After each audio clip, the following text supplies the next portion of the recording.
Hey, Robb Montgomery here in Berlin at the Smart Film School with a Pro Max.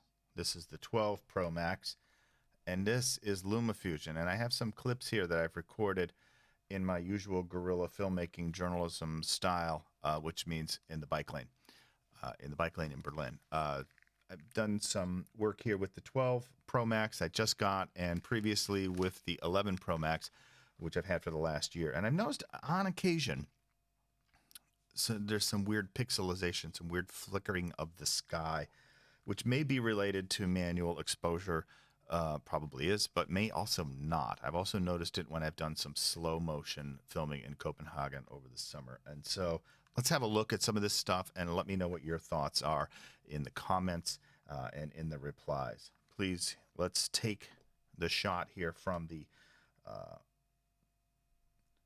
at the T-Mobile or Telecom store. By the way, if you're a T-Mobile customer, the T is Telecom, as in Deutsche Telekom,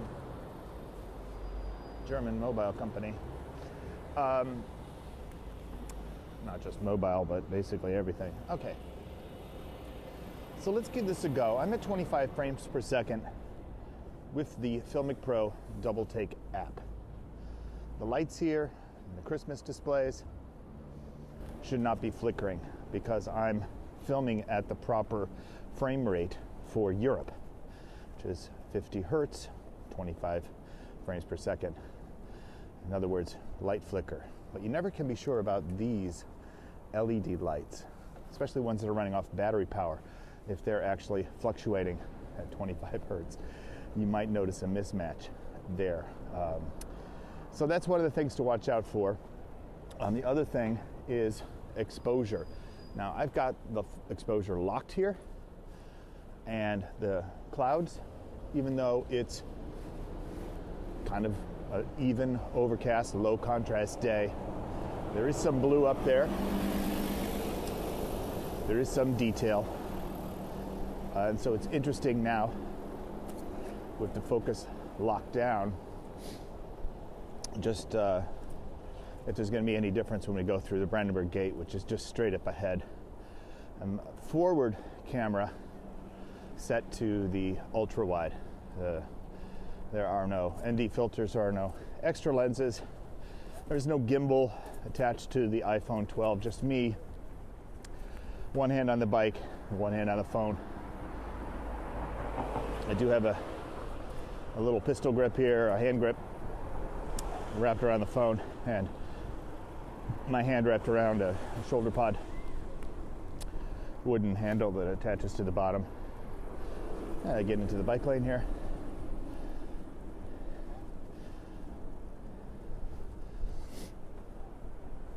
It is looking pretty good.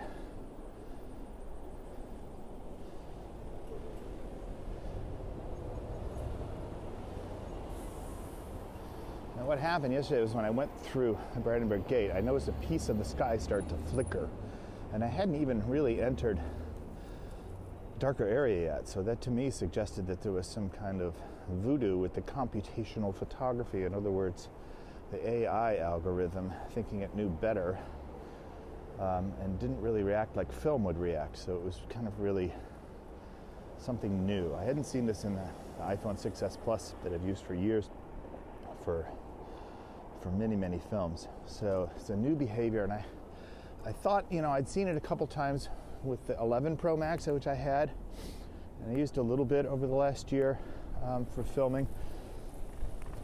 I still like the 6s Plus. I like the way that camera looks. I know it's an artistic choice. Well, let's see as we go past the giant Christmas tree here in Pariser Platz.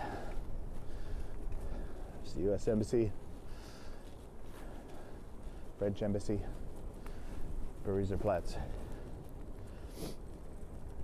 Let's see if the sky flickers today. We are locked down in the Double Take app, 25 frames per second.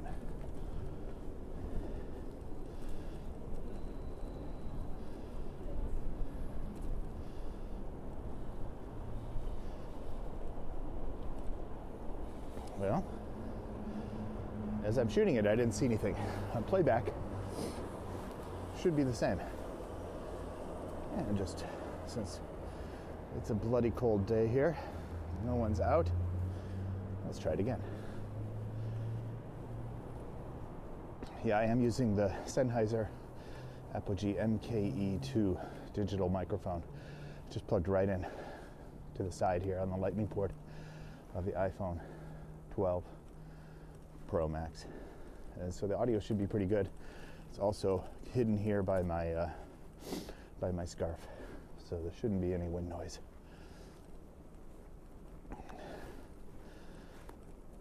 This is Robb Montgomery for the Smart Film School, reporting in Berlin.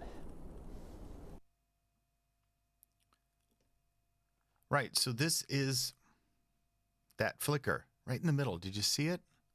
Just that part of the frame suddenly goes gray. Now, like I said, I've used the 11 Pro Max recently when an international broadcaster hired me to shoot scenes and visit cafes and see what's going on visually in the streets of Berlin as we entered the latest lockdown. Of course, the focus is on bars and restaurants having to make a decision between either closing or doing takeaway. If they close, they get 75% of their turnover from the year before. If they take away, they can still, do business that way. Not sure at what rate. That's what we wanted to explore. Anyhow, as you look at these shots, they're all using the double take app from the bike lane again in Berlin on a gray day again. Everything's the same. Akasher Markt Every in now and central then, Berlin this is okay. a place This where little, several piece to camera. restaurants, locally owned restaurants, are normally full of tourists. And today they are empty, and the ones that can are making takeout. You can see how the HDR function there kind of like made my face look a little bit strange as it came into the light. So I think there's still some fine tunings that have to happen with this latest color science that's going on with these Pro Maxes. And see if you can see, that's pretty good right there. Bicycle delivery, obviously a big part of the story. Look at their food. Here I am in the bike lane, and check this out. You see it? It's like, it's really subtle, but it was just right there for like 1 or 2 frames. It just went gray, the sky. Just like maddeningly random, some of this flickering. And I know people are telling me, oh, you lock down your exposure. I do most of the time, but most people don't, like amateurs. And so that's going to drive them batty when they're a tourist in Berlin and they're filming and, they haven't had the training. That suddenly, they get these strange flicker artifacts in their videos. So I think that's my larger concern. Not so much the pros, because if we're paying attention when we're reviewing our footage, we can reshoot or do take 2, as it were. But it's still kind of annoying to see that random stuff that never used to happen with the 6S Plus models. Got to tell you, I've got 3 of them. They've got anamorphic lenses. I filmed literally hundreds of short films with them. Never saw this problem. So this is something I've observed, and I think it's definitely software related. More than hardware related. So there is hope that this is being addressed, I would assume. Anyways, that's my report from Berlin. I would like to hear your thoughts, your comments. Please reply. Tell me I'm full of it or whatever, but happy filming, okay?